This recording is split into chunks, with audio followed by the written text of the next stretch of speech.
ఖర్జూరాల కన్నా కమ్మాగుంటయంట. లేక లేక నేను ఫోను చేస్తే నువ్వు హల్లో అన్నవంటే బెల్లం బువ్వ కన్నా తీయగుంటదంట.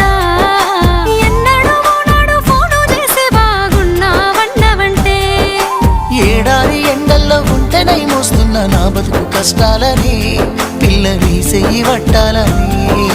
నల్లని సీకట్లో ఒకదాన్నే కూసున్న దిక్కులేని పచ్చినయ్యి బావా నువ్వెప్పుడొస్తావని. ఏళ్ళైపోతుంది పిల్ల ఎన్నెలొచ్చింది మన బతుకులా. ఏలైపోతుంది పిల్ల ఏలు వట్టంగా వస్తున్నాయా. ఇన్నాళ్ళ ఎడబాటు ఎడవాసిపోతుందిలే. ఈ సీనయ్య గుంటున్నదే సినదానా నీ కోసము. ఈ దూరాన్ని చెరుపుతూ తీరాలకు